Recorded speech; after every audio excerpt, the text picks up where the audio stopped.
Assalamualaikum warahmatullahi wabarakatuh. Alhamdulillah wassalatu wassalamu ala Rasulillah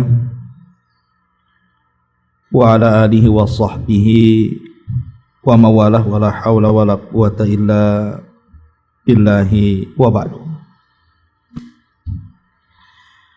Kita lanjutkan kajian kita masih membahas kitab Bahjah Qulubil Abrar, kumpulan kalam-kalam Nabi SAW yang singkat namun syarat dengan makna. Kita masuk pada poin ke-31 tentang anjuran menyegerakan urusan jenazah. Kita baca hadisnya. An Abi Hurairah radhiyallahu anhu qala qala Rasulullah sallallahu alaihi wasallam asri'u bil janazati fa in taku salihatan fa khairun tuqaddimunaha ilaihi wa in taku ghaira dhalika fa syarrun tad'unahu an riqabikum. Muttafaqun alaihi. Dari Abu Hurairah radhiyallahu an, beliau berkata, Nabi sallallahu alaihi wasallam bersabda, segerakanlah pengurusan jenazah, karena jika jenazah itu orang baik, orang saleh, kalian telah mempercepat kebaikan untuknya.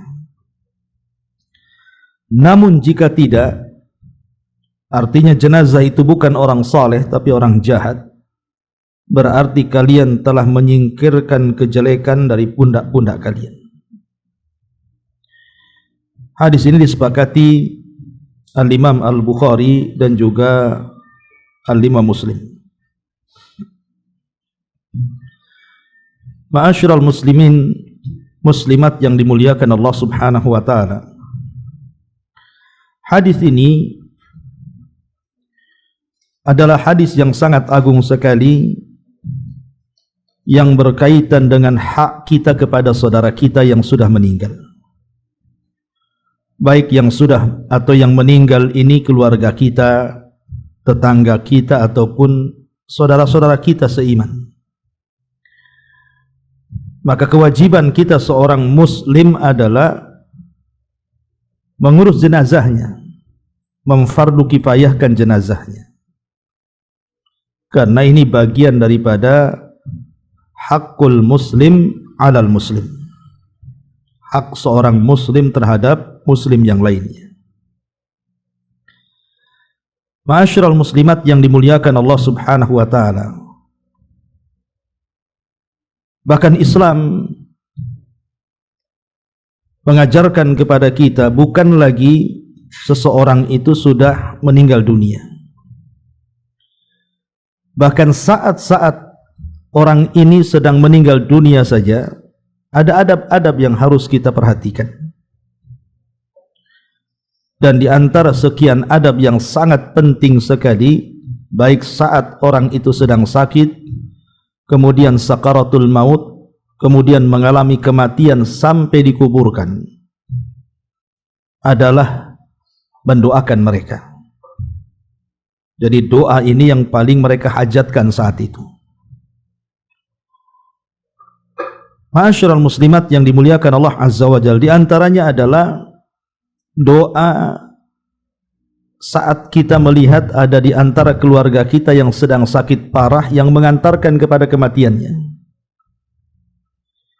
Disebutkan di dalam Sahih Muslim dari Ummu Salamah radhiyallahu anha, dia mengatakan, Nabi SAW bersabda, "Idza hadartumul marida faqulu khairan, fa innal malaikata yu'minuna ala ma taqulun." Kata Nabi SAW, kalau kalian hadir di dekat orang yang sedang sakit parah, entah dia keluarga kita, tetangga kita, atau siapapun dari manusia yang seakidah dan seiman dengan kita itu, maka jangan mengatakan sesuatu di sampingnya kecuali kebaikan. karena saat itu malaikat sedang mengaminkan apa yang kalian katakan. Qalat, maka Ummu Salamah mengatakan, falamma mata Abu Salamata ataitu Rasulullah sallallahu alaihi wasallam faqultu inna Aba Salamata qad mat. Maka kata Ummu Salamah, saat suaminya meninggal Abu Salamah, aku pun datang kepada Nabi sallallahu alaihi wasallam dan menghabarkan bahwa suamiku Abu Salamah meninggal dunia. Faqala li, maka Rasul menasihati aku, quli, katakan, Allahumma ghfirli walahu, ya Allah ampuni dosa-dosaku dan juga untuk dia yang meninggal.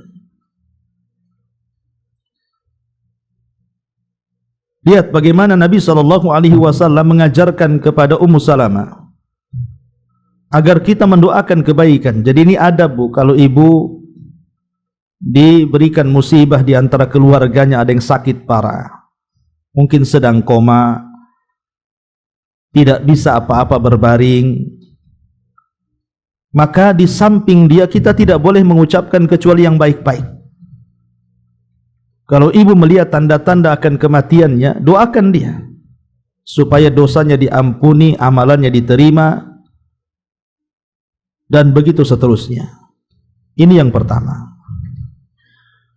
Kemudian yang kedua, kalau Allah Subhanahu wa taala takdirkan yang sakit itu sampai dicabut nyawanya alias meninggal dunia, maka disebutkan dalam hadis yang dikeluarkan Imam Muslim bahwa Nabi SAW ketika masuk kepada Abu Salamah, yang ketika itu Abu Salamah sedang sakit parah,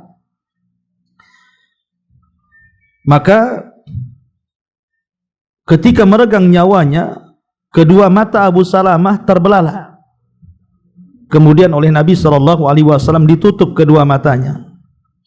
Kemudian Rasul mengatakan, innar ruha idza qubidha tabi'ahul basar. Sesungguhnya ruh apabila dicabut maka pandangannya akan mengikutinya. Fadajjan nas min ahlihi, tiba-tiba keluarganya menangis kencang-kencang karena kematian Abu Salamah.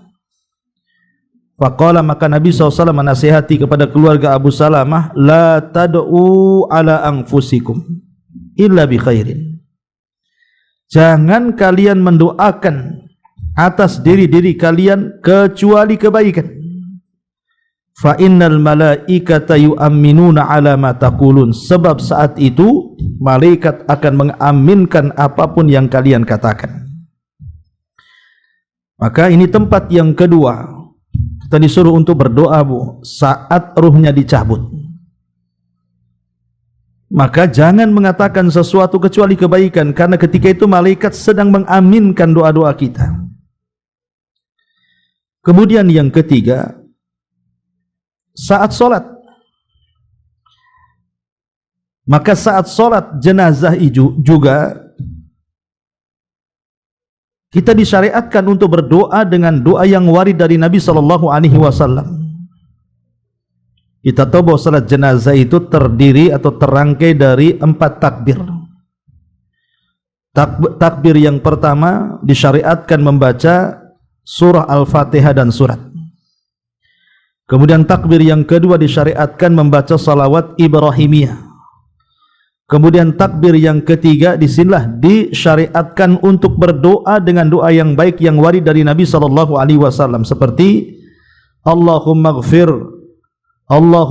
lahu warhamhu wa'fu anhu wa'afihi wa akrim nuzulahu wa wasi' madkhalahu waghsilhu bil ma'in wa thaljin wa bardin wa nakkihi minal khataya kama yunakka thawbul abyadu minad danas wa abdilhu daran khairan min darihi wa ahlan khairan min ahlihi wa zawjan khairan min zawjihi wa kihi fitnatal qabri wa adhabi. Ya Allah, ampuni orang ini. Ya Allah, rahmati orang ini. Ya Allah, maafkan kesalahan-kesalahannya. Ya Allah, tempatkan dia di tempat yang baik, luaskan kuburannya, mandikan dia dengan air, dengan salju dan dengan embun, bersihkan dosanya sebagaimana engkau membersihkan pakaian yang kotor dari kotorannya. Ganti tempat yang lebih baik, ganti keluarga yang lebih baik, ganti pasangan yang lebih baik, dan hindarkan dia dari fitnah kubur dan azabnya. Nah, inilah doa yang disyariatkan seorang muslim apabila sedang menyolatkan jenazah. Atau dengan doa yang lain yang diajarkan Rasul, Allahumma ighfir li hayyina wa mayyitina wa saghirina wa kabirina wa dzakarina wa unthana wa syahidina wa ghaibina. Allahumma man ahyaitahu minna fa ahyihi 'alal iman wa man tawaffaitahu minna fatawaffihi 'alal islam. Allahumma la tahrimna ajrahu wa la tudillana ba'dahu. Ya Allah, ampuni terhadap orang yang masih hidup di antara kami, orang yang sudah mati di antara kami, anak-anak kami, orang dewasa kami, laki-laki kami, perempuan kami, yang kami saksikan, yang tidak kami saksikan. Ya Allah, siapapun yang kau hidupkan, maka hidupkan dia di atas iman. Siapapun yang kau wafatkan, wafatkan dia di atas Islam. Dan jangan kau haramkan pahalanya, dan jangan kau sesatkan setelahnya. Nah, ini juga di antara doa yang dibaca saat melaksanakan sholat jenazah. Dan banyak lafaz-lafaz yang diajarkan Nabi SAW. Dan saat inilah yang mereka hajatkan. Ini kesempatan seseorang itu menyolatkan orang lain, apalagi kalau seandainya yang meninggal itu orang tuanya. Ini kesempatan anaknya mensolatkan dan mendoakan dengan doa yang ikhlas di situ. Karena orang-orang yang mensalatkan jenazah ini itu bisa memberikan syafaat kepada orang yang disolatkannya. Makanya saya punya pengalaman. Waktu itu saya masih berdakwah di Tanjung Pinang sana, di daerah Kijang. Kebetulan saya diminta untuk memfardu kifayahkan salah seorang yang meninggal di situ. Ya, namanya juga diundang, ya kita mandikan jenazahnya, kita kafankan. Pas kita solatkan, aneh gitu ya, hampir semua anak laki-lakinya itu ada sekitar 4 ke 5 gitu ya. Dia sedang duduk-duduk tuh di kursi tenda tuh. Jadi saya tanya kepada orang-orang, kenapa anaknya kemudian tidak ikut ke masjid menyolatkan? Asik ngobrol, rokokan, gak jelas gitu. Ini kesempatan mereka mendoakan. Sudah ketika saya memandikan, mereka juga tidak tolong. Ketika mengkafankan tidak tolong, asik duduk-duduk. Sekarang ketika menyolatkan pula duduk-duduk di situ. Sampai waktu itu saya mengelus dada juga. Kok ada anak yang seperti itu gitu loh. Kayaknya senang aja dia orang tuanya meninggal itu. Ini kan durhaka ya. Kecuali mungkin perempuan, dia sedang haid, wajar. Ini laki-laki, ya. Dan itu hari terakhir dia melihat orang tuanya untuk dikuburkan. Tak ada yang menyolatkan. Sampai saya tegur waktu itu. Tapi mereka diam saja. Subhanallah. Jadi jangan seperti itu. Kalau memang itu keluarganya atau tetangganya atau siapapun yang kita cintai, ini kesempatan kita ini untuk mendoakan di waktu sholatnya. Ini yang ketiga. Kemudian yang keempat, saat dibawa ke kuburan kemudian dikuburkan, maka disebutkan dalam sebuah riwayat, apabila seseorang itu masuk ke dalam kuburan, ke areal kuburan, maka kita disyariatkan untuk mendoakan dalam ucapan salam kita kepada penduduk kubur. Assalamualaikum ya ahlad diyar minal muslimina wal mu'minin wa inna insyaallah bikumul lahikun nas'alullah lana wa lakumul afiyah. Kata Nabi SAW, kalau kita masuk ke areal kuburan, ucapkan Assalamualaikum ya ahlad diyar. Keselamatan bagi kalian wahai penduduk kubur, baik dari mukmin laki-laki atau mukmin perempuan. Dan insya Allah kami pun akan menyusul kalian, dan kami hanya meminta kepada Allah untuk kami dan kalian agar dosa-dosanya Allah ampuni. Jadi kita disyariatkan untuk mendoakan saat masuk areal kuburan itu. Dan kalau seandainya jenazah itu sudah ditanam, maka Nabi SAW mengatakan istaghfiru li akhikum, wasalu lahu tathbit fa innahu an yus'al. Kata Nabi SAW kepada orang-orang yang hadir di kuburan itu, mintalah ampun untuk saudara kalian yang sudah dikubur ini, dan minta pula kepada Allah akan ketetapan jawaban dari fitnah kubur, pertanyaan mungkar dan nakir ini, karena dia sekarang sedang ditanya, kata Rasul. Berarti yang disyariatkan minimalnya orang yang ziarah kubur, orang yang mengantarkan jenazah ke kuburan, kemudian memendam jenazah itu atau tidak memendam, dia hanya menyaksikan di sekitar kuburan, minimal 2 perkara yang kita minta untuk saudara kita, apalagi itu keluarga kita, apalagi itu ibu kita, apalagi itu pasangan kita, apalagi itu anak kita.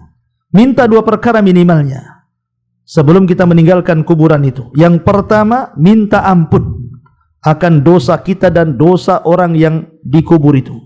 Dan yang kedua, minta ketetapan agar orang yang dikubur itu bisa menjawab pertanyaan mungkar dan nakir. Kemudian kita ambil 3 kepal tanah, kemudian kita letakkan di kuburan, kemudian pulang.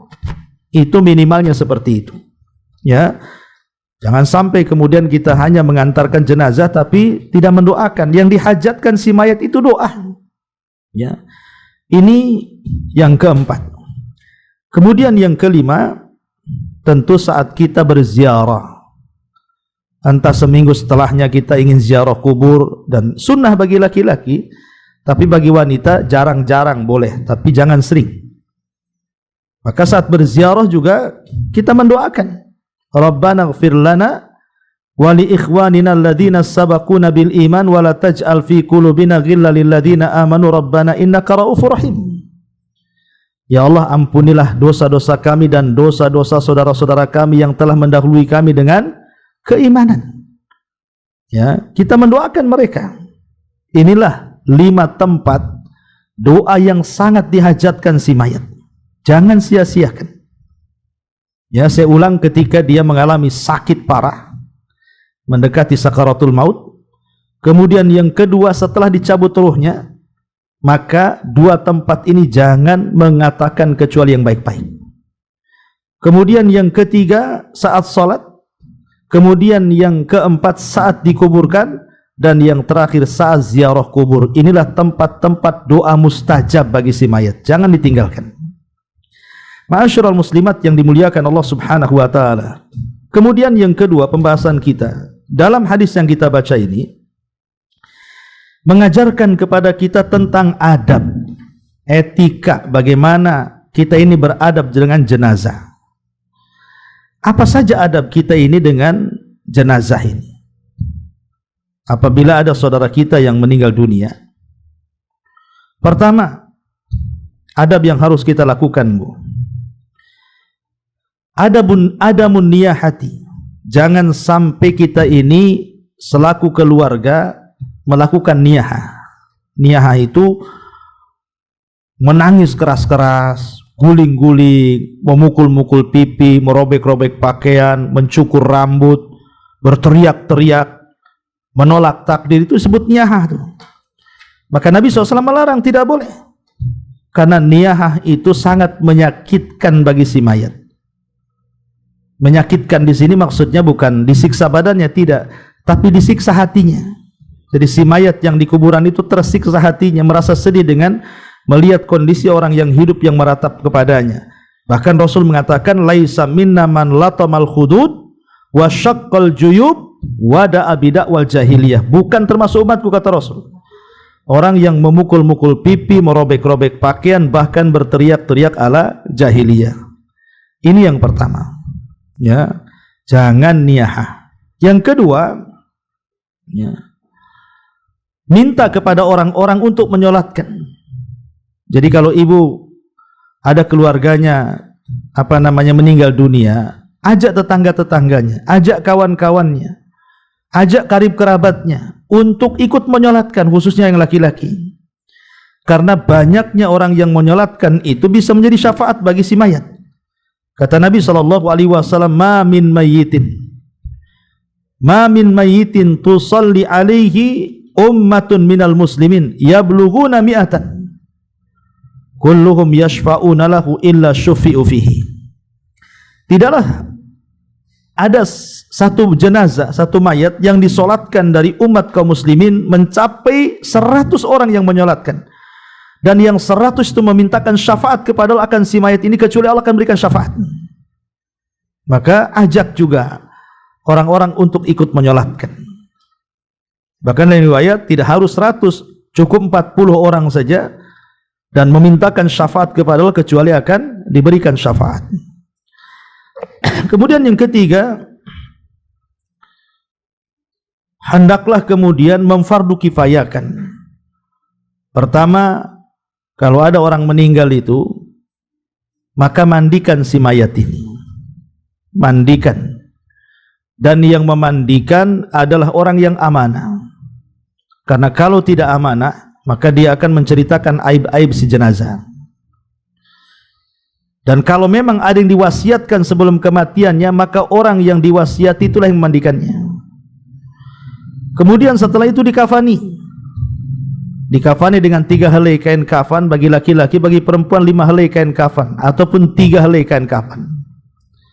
Kemudian disolatkan, baru kemudian diantar jenazah itu sampai ke kuburan. Dan yang mengantarkan jenazah, yang mengangkut jenazah, laki-laki bukan perempuan.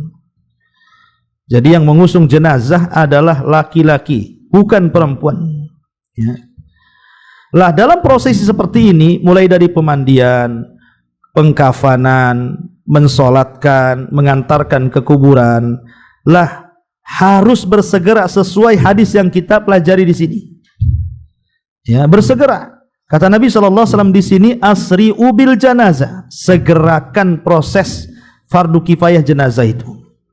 Mulai dari, saya ulangi, dari memandikan, mengkafankan dan menyolatkan serta menguburkan, segerakan. Alasannya apa? Karena Rasul yang mengatakan, fa in taku salihatan fa khairun tuqaddimunaha ilaihi. Kalau si mayat ini orang baik, di masa hidupnya dia taat, di masa hidupnya dia ahli ibadah, muamalahnya juga bagus dengan masyarakat, akidahnya juga lurus, maka itu kebaikan yang disegerakan untuk si mayat. Tapi kalau dia orang jahat semasa hidupnya, sholat pun tidak, gitu kan, minum khamr, berzina, minum judi, zalim, pokoknya tidak pernah beribadah, maka kalau kita menyegerakan itu sama dengan melepaskan keburukan. Karena dikhawatirkan kalau seandainya dia ada di rumah kita dan tidak disegerakan dikuburkan, Allah turunkan azab bagi dia, yang kemudian kita pun ikut terlibat dalam azab itu. Wattaqu fitnatal la tusibanna alladziina zalamu minkum khassah. Takutlah akan fitnah yang kalau Allah turunkan bukan hanya terkena kepada orang-orang yang zalim saja di antara mereka, tapi orang baik pun terkena imbasnya. Maka dengan menyegerakan orang jahat itu, dengan berarti telah melepaskan kita dari keburukannya. Jadi dua-duanya disegerakan, mau dia orang baik, mau dia orang jahat, segerakan. Kalau dia orang baik, biar cepat dia merasakan nikmat kubur. Itu dalam bentuk kasihan kita dengan orang tua kita, dengan saudara kita, dengan pasangan kita yang sudah meninggal. Kalau dia orang baik, supaya dia lebih tenang lagi. Bahkan boleh jadi kalau dia mendapatkan nikmat kubur, hidupnya lebih senang dibandingkan orang yang hidup di dunia, kan itu. Tapi kalau dia orang jahat, maka hidupnya jauh lebih susah dibandingkan sebelum kematiannya. Karena Rasulullah SAW mengatakan seperti itu. Ya, maka ini adab, segerakan jenazah itu, dan ini bagian daripada fardu kifayah. Kalau sudah ada yang melaksanakannya, berarti gugur bagi yang lainnya. Nah, kemudian bagi kita yang kemudian mengantarkan jenazah menggunakan kendaraan, entah motor, entah mobil, maka jangan di depan jenazah, tetapi kita iringi dari belakangnya. Dan itu berdasarkan hadis ar-raqib khalfal janazah wal mashi haitsu sya'a minha. Adapun yang berkendaraan, kata Rasul, hendaklah berjalan di belakang jenazah. Tapi yang berjalan kaki terserah dia, mau di depan, mau di samping, mau di depan, tidak ada larangan. Tetapi yang berkendaraan, dan umumnya sekarang kan memang berkendaraan, apalagi areal kuburan sangat jauh dari sini ke Batu Besar atau ke Temiang atau ke mana, dari sini ke daerah Sungai Panas itu kan jauh, tidak mungkin jalan kaki. Rata-rata kan pakai kendaraan, motor, mobil. Maka sebagai adab, kita iringi jenazah dari belakang. Anda yang pakai mobil, Anda yang pakai motor, maka dari belakang jenazah.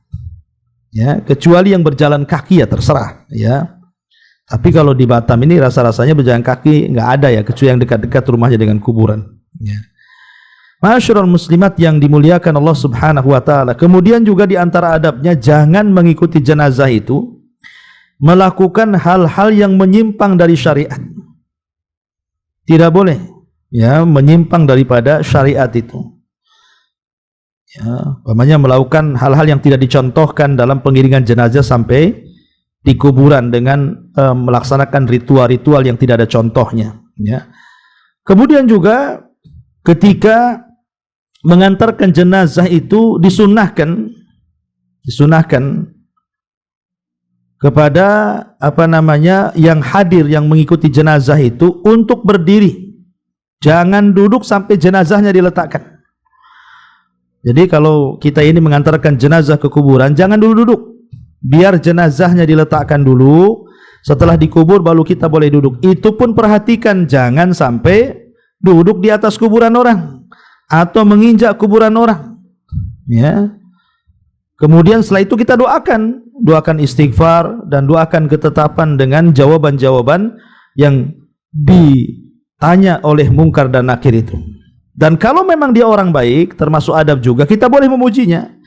Memang si jenazah ini semasa hidup memang orang baik, ahli sholat, ahli ibadah, muamalah dengan kita pun bagus, dengan tetangga pun tidak ada celah, tidak ada aib gitu kan, maka kita boleh memujinya.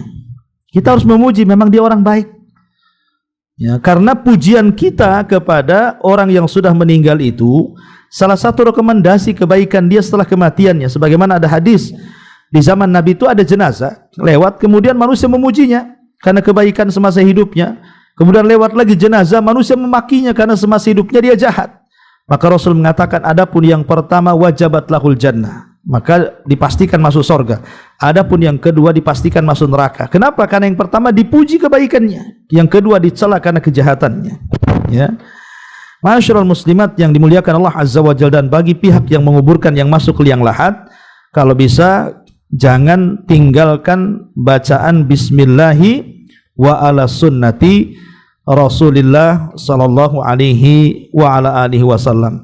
Kemudian sebelum meninggalkan, dibolehkan salah seorang tokoh, ustadz, untuk memberikan peringatan tentang kematian di kuburan sebagaimana dilakukan Nabi SAW. Bukan berkhutbah, bukan. Ya, kalau khutbah di kuburan tidak ada. Hanya memberikan nasihat sepatah dua patah kalimat tentang kematian, supaya orang-orang yang hadir itu diingatkan dengan kematian, bahwa mereka juga akan menyusul orang yang sudah meninggal. Nah, ini juga di antara adab-adab seputar jenazah, ya. Kemudian pembahasan yang ketiga, amalan-amalan yang bermanfaat bagi si mayat. Amalan-amalan yang bermanfaat bagi si mayat itu terbagi menjadi dua. Ada amalan itu bermanfaat yang bersumber dari dirinya sendiri semasa hidupnya, sehingga setelah kematiannya amalan yang semasa hidupnya dia kerjakan itu bermanfaat untuk dia setelah kematiannya. Di antaranya hadis Nabi SAW, "Idza mata ibnu Adam in qata'a amaluhu illa min thalathin, sadaqatin jariyah aw ilmin yuntafa'u bihi aw waladin salihin yad'u lahu." Kata Nabi SAW, barang siapa yang anak Adam meninggal dunia, maka tidak ada yang dibawa kecuali tiga perkara: sedekah yang mengalir, ilmu yang bermanfaat, dan anak yang soleh yang mendoakan setelah kematiannya. Ini yang pertama. Hadis yang kedua, Nabi mengatakan, "Inna mimma yalhaqul mu'min min amalihi wa hasanatihi ba'da mautihi." Sesungguhnya apa yang bisa menyusul seorang mukmin dari amalannya dan kebaikannya setelah kematiannya adalah ilman 'allamahu wa nasyarahu, ilmu yang didakwahkan dan juga disebarkan. Awwaladan salihan tarakahu, ataupun anak yang soleh yang ditinggalkannya. Au mushafan warathahu, ataupun mushaf yang diwakafkan. Au masjidan banah, ataupun masjid yang dibangun. Au baitan banahu libni sabil, atau rumah untuk persinggahan orang-orang musafir. Au nahran aqrah, ataupun air yang diperjalankan. Au sadaqah akhrajaha min malihi fi sihati wa hayati, atau sedekah yang dikeluarkan dari harta yang baik-baik ketika sehat dan ketika hidupnya. Talhaqu mimba di mauti, amalan-amalan ini pasti akan sampai setelah kematiannya. Ataupun hadis yang ketiga adalah hadis Nabi SAW mengatakan, man dalla ala man sanna fil islami sunnatan hasanatan falahu ajruha wa ajru man amila biha min ba'dihi min ghairi an yanqusa min ujurihim syai'a. Barang siapa yang memberikan contoh yang baik semasa hidupnya, kemudian dia meninggal, contoh yang baik ini rupanya dicontoh oleh orang lain, dan yang mencontoh makin banyak, maka pahala orang yang mencontoh ini akan dibawa kepada kuburan orang yang mencontohkan pertama kali tanpa mengurangi pahala mereka sedikit pun. Lihat, lah inilah amalan-amalan yang dilakukan oleh si mayat yang bermanfaat, yang bersumber dari si mayat itu sebelum kematiannya. Kemudian yang kedua, ada amalan-amalan yang dikirim orang lain untuk si mayat.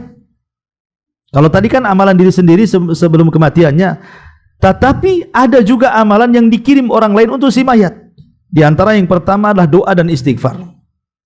Ya, berdoa dan istighfar, mendoakan dan memintakan ampun akan dosa-dosanya. Kemudian yang kedua, sedekah. Umpamanya ibu bersedekah ke panti asuhan, ke orang-orang miskin, ke pesantren, pembuatan sarana dakwah, masjid atau apa namanya. Kemudian kita katakan, ya Allah, kalau sedekah ini ada pahalanya, aku kirim kepada orang tuaku yang sudah meninggal, pasanganku yang sudah meninggal, anakku yang sudah meninggal, dan begitu seterusnya. Lah, dua perkara ini tidak ada khilaf ulama. Dua perkara ini sepakat para ulama pasti sampai. Doa, istighfar, dan juga sedekah. Yang diperselisihkan para ulama, apakah kemudian sampai atau tidak? Ya, walaupun yang kuat insya Allah akan sampai. Pertama adalah puasa. Berpuasa untuk si mayat kalau semasa hidupnya dia punya utang puasa. Ya, seperti puasa nazar, dia pernah nazar puasa tetapi dia tidak sempat kemudian meninggal, maka walinya mempuasakannya dan itu akan sampai pahalanya kepada si mayat. Yang kedua, haji. Haji, boleh jadi mungkin umpamanya ada orang berwasiat, orang tuanya ingin haji tapi tidak sempat haji, oleh anaknya kemudian dihaji badalkan karena sudah meninggal, insya Allah akan sampai. Karena ada hadis yang dikeluarkan Imam Bukhari, ada seorang wanita dari Juhaina datang kepada Nabi SAW, kemudian mengatakan, ya Rasul, ibuku ini pernah bernazar untuk haji tapi dia tidak sempat haji tapi kemudian meninggal. Apakah kalau saya menghajikan untuk ibuku sampai? Maka Rasul mengatakan, hajilah untuk ibumu dan hutang kepada Allah lebih berhak kau lunasi, katanya. Kemudian juga qiraatul Quran, membaca Quran, ini diperselisihkan para ulama apakah sampai atau tidak, ya. Tetapi ada satu poin, kalau yang dimaksud membaca Quran itu adalah tawasul dengan bacaan Quran, seperti kita baca dulu ayatnya, baca dulu suratnya, setelah kita membaca, kita mengatakan, ya Allah, kalau tadi bacaan yang ku baca, umpamanya surah Al-Baqarah, An-Nisa, Al-Imran, ada pahalanya ya Rabb. Ini setelah membaca, ya. Nah, bukan sebelum membaca. Setelah membaca kita katakan, ya Allah, kalau tadi bacaan saya Quran itu ada pahalanya, saya mau kirimlah kepada orang tua. Nah, itu diperbolehkan. Ya. Tetapi kalau umpamanya sebelum membaca kita transfer pahala itu, nah ini jadi khilaf ulama, karena gimana kalau ada pahalanya? Gimana kalau tidak ada pahalanya? Nanti banyak pertanyaan yang muncul di situ. Ya, kemudian termasuk juga yang yang disyariatkan untuk orang mati adalah salat untuk dia. Kata Nabi SAW, inna minal birri ba'dal mauti an tusalliya lahum ma'a salatika wa antasuma lahum ma'a siyamika. Sesungguhnya termasuk kebaikan setelah kematian, hendaklah seseorang itu mendoakan dalam salatnya untuk kedua orang tua atau berpuasa kepada kedua orang tua ketika di dunia dia punya hutang puasa kepada Allah Subhanahu wa taala. Dan banyak lagi amalan-amalan ini di antara yang disebutkan oleh para ulama. Baik, kita masuk kepada pembahasan bukunya, kita baca sedikit di sini. Perhatikan bukunya. Kata Syekh As-Sa'di rahimahullahu taala di sini, termasuk anugerah besar dari Allah kepada hamba-hambanya yang beriman, di mana amal ibadah yang mereka kerjakan secara berkesinambungan dan menjadi kebiasaan mereka apabila mereka salah baca, ya. Di sini hadis ini mengandung permasalahan-permasalahan usul ataupun furu', cabang-cabang. Kalimat asri'u bil janazah, segerakan pengurusan jenazah itu, maksudnya menyegerakan pengurusan jenazah ini meliputi 1. Memandikan, 2. Mengkafani, 3. Membawa ke kuburan, dan semua hal yang berhubungan dengan pengurusan jenazah. Segerakan, ya. Oleh karena itulah hukum pengurusan termasuk fardu kifayah. Maksudnya kalau sudah ada yang ngurus, gugur bagi yang lainnya gitu maksudnya, ya. Kemudian kata beliau, contohnya adalah seseorang yang meninggal mendadak, maka perlu ditunda pengurusannya sampai benar-benar dipastikan kematiannya. Karena bisa jadi dia hanya terkena stroke. Demikian pula sebaiknya ditunda pengurusannya agar semakin banyak yang menghadiri jenazahnya atau menunggu kehadiran orang-orang yang memiliki hak atasnya seperti kerabat atau semisalnya. Rasul menyebutkan alasan penyegeraan urusan jenazah itu yakni sebagai manfaat bagi si mayat itu sendiri agar dia segera mendapatkan kebaikan berupa kenikmatan dalam kuburnya, atau demi kemaslahatan bagi yang masih hidup agar segera dijauhkan dari kejelekannya kalau si mayat itu orang jahat, ya. Kemudian kata beliau, apabila segera dalam penyelenggaraan jenazah adalah diperintahkan, maka perkara yang lebih utama untuk disegerakan adalah membebaskan tanggungan si mayat, baik hutang-hutangnya, hak-haknya terhadap orang lain yang belum ditunaikannya, karena hal itu lebih dibutuhkan oleh si mayat. Jadi kata mu'alif di sini, kalau urusan memandikan, mengkafankan, menyolatkan sampai menguburkan aja disuruh disegerakan, lah di sana ada yang lebih lagi disegerakan daripada ini. Apa itu? Bayar hak-haknya. Kalau dia punya utang, kembalikan utang orang. Kalau dia mengambil harta, kembalikan harta orang. Kalau dia pernah menyakiti orang, minta keikhlasannya, dan begitu seterusnya. Ini lebih berhak disegerakan, karena itu yang dihajatkan si mayat, ya. Itu kata mu'alif rahimahullahu ta'ala. Kemudian dia juga mengatakan di dalam hadis ini juga terdapat anjuran untuk perhatian terhadap urusan saudaramu sesama muslim, baik ketika masih hidup maupun sudah meninggal.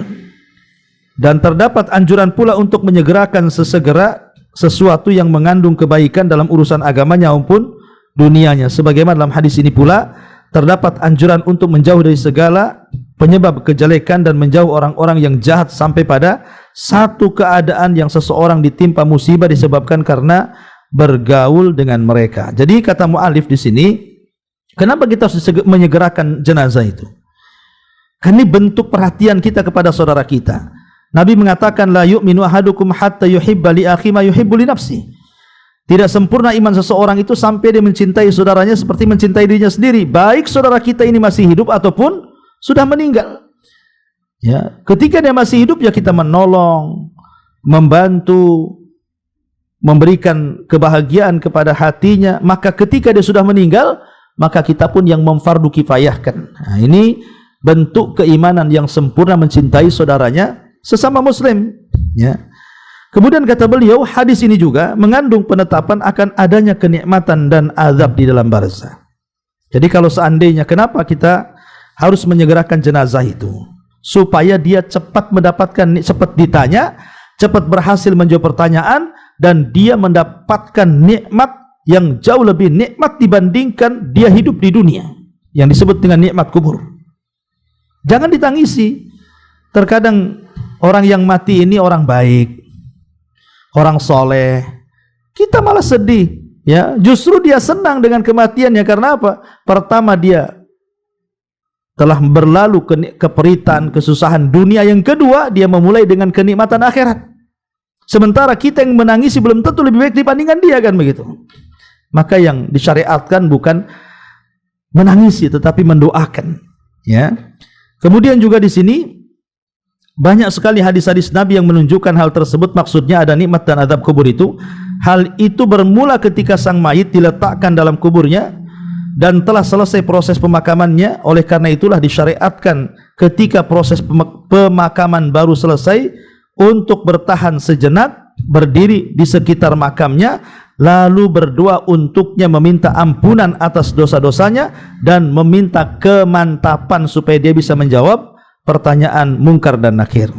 Tadi saya sudah jelaskan, itulah yang paling penting saat kita berada di kuburan, mendoakan ampunan dan meminta ketetapan atas saudara kita.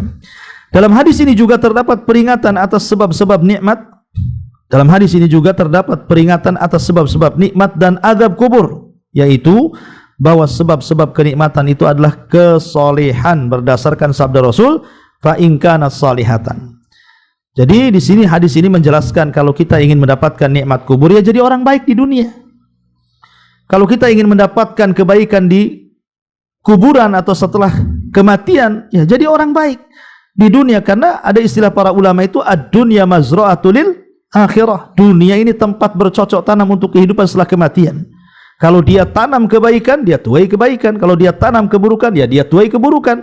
Begitulah al-jaza min jinsil amal, bahwa balasan itu disesuaikan dengan amalannya. Maka kata beliau, fa in taku salihatan, adapun jika jenazah itu soleh, maksudnya kesalehan adalah satu kalimat yang mencakup atas sikap percaya dan taat kepada Allah dan Rasulnya, yakni mempercayai segala berita kebenaran, melaksanakan segala perintah, menjauhi segala larangan. Sedangkan azab kubur penyebabnya adalah tidak adanya kesolehan, baik karena ragu terhadap agama, berani melakukan hal-hal yang diharamkan, atau karena meninggalkan sesuatu yang wajib. Seluruh sebab-sebab yang dirinci di dalam hadis-hadis dan athar-athar ini semuanya bermuara kepada tiga hal tersebut. Oleh karena itulah Allah mengatakan, la yaslaha illal ashqa alladzi kadzdzaba wa tawalla. Tidak ada yang masuk ke dalam neraka kecuali orang yang berpaling lagi celaka, yang mendustakan kebenaran dan berpaling dari iman, mendustakan berita kebenaran dan berpaling dari perintah Allah dan Rasulullah sallallahu alaihi wasallam. Inilah di antara keterangan dari hadis asri'u bil janazah. Wallahu alam. Mudah-mudahan ada manfaatnya. Taib, sebelum saya tutup, silahkan kalau ada yang mau bertanya. Enggak ada? Alhamdulillah. Subhanakallahumma bihamdika asyhadu an la ilaha illa anta astaghfiruka wa atubu ilaik. Allahu taala alam. Assalamualaikum warahmatullahi wabarakatuh.